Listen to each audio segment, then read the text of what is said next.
Hola, ¿qué tal? Soy Jordi, artista digital y desarrollador de videojuegos. En el vídeo de hoy vamos a hacer una introducción al pixel art. Mi intención es hacer varios vídeos sobre este tema, como por ejemplo un vídeo sobre errores típicos al hacer pixel art o técnicas de pixel art modernas. Sin embargo, hoy vamos a hacer una introducción de qué es el pixel art, por qué se creó y cómo funcionaba en su momento. El pixel art es una técnica o conjunto de técnicas que se crearon en una época en la cual el hardware tenía muchas restricciones. Así pues, lo que se intentaba era generar gráficos 2D sorteando todas las limitaciones de las máquinas de aquella época. Sin embargo, hoy en día el pixel art solo es un estilo visual que se escoge por pura estética. Puede ser porque queremos que nuestro proyecto recuerde a los juegos de aquella época, por simple gusto estético, o por ahorro de recursos, ya que es más fácil hacer sprites en pixel art que hacerlos en alta definición dibujando un montón de fotogramas o modelando en 3D. El hecho de que hoy en día solo sea una elección estética y no haya una imposición por parte de las limitaciones técnicas significa que realmente nos podríamos saltar cualquiera de las normas que tiene el pixel art, ya que hoy en día no es necesario seguir al pie de la letra todos los puntos que voy a tratar porque las máquinas no tienen dichas restricciones.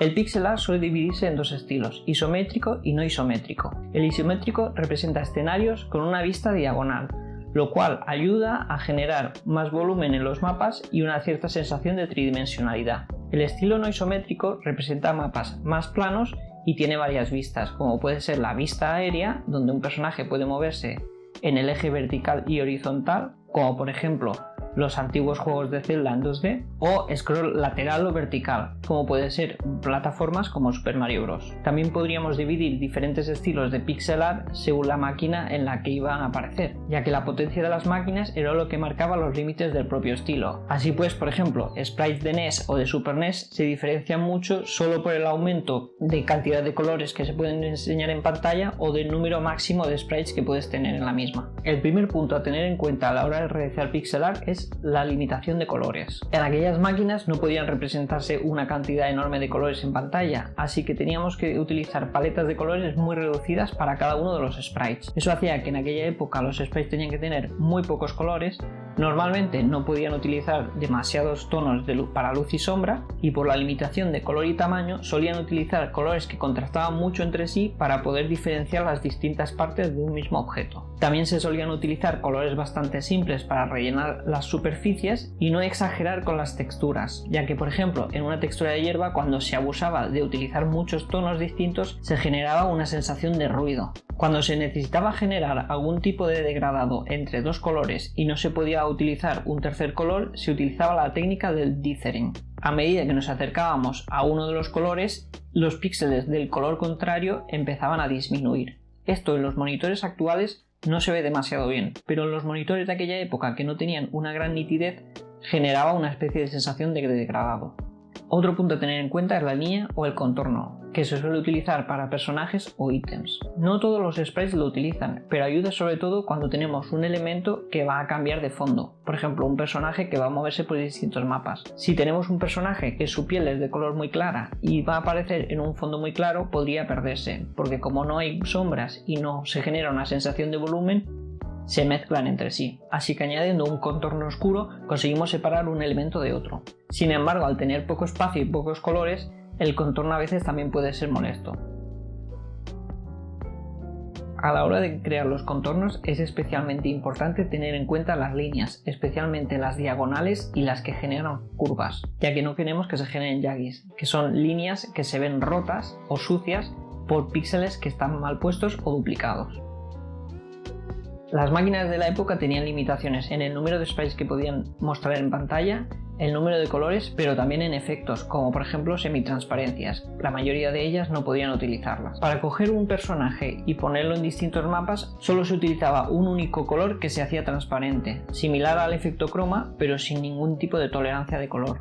Esto hacía que, por ejemplo, no pudiesen utilizarse bordes suavizados en los contornos. Sin embargo, al generar un contorno que tuviera un color que contrastara mucho con el objeto, por ejemplo una piel muy clara y un contorno muy oscuro, podría generar un efecto de sierra, parecido al que vemos hoy en día en juegos en 3D en pantallas con baja resolución. Para evitar esto se utiliza la técnica del anti-aliasing. Hoy en día también se utiliza, pero como un efecto de postprocesado. Sin embargo, en el pixel art se hace a mano. Esta consiste en utilizar un tono medio entre la línea y el color de relleno, sobre todo en diagonales y en curvas. Aún así, no hay que excederse y utilizarlo por todo el contorno, ya que generaría una sensación de suciedad en el mismo. Solo se utilizan pocos píxeles en algunas esquinas. El anti-aliasing se puede utilizar por dentro o por fuera del contorno. Sin embargo, si el objeto tiene que cambiar de fondo, tendríamos el mismo problema que hemos comentado antes. Al quitar el color de fondo, quedarían pequeños bordes parecidos a cuando cortamos mal una fotografía. Así que en el exterior de los bordes no se suele utilizar, o se utiliza otra técnica que consiste en generar un anti-aliasing dentro de la propia línea, utilizando un tono medio entre el color de relleno y la propia línea para suavizar esta.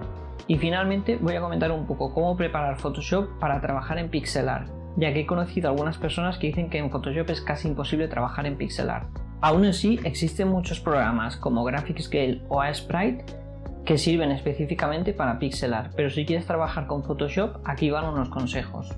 Lo más importante de todo es cambiar el modo pincel por el modo lápiz, ya que este es el que genera bordes duros y no generará semitransparencias. En el modo goma podemos cambiar también el modo pincel por modo lápiz, para que haga exactamente lo mismo.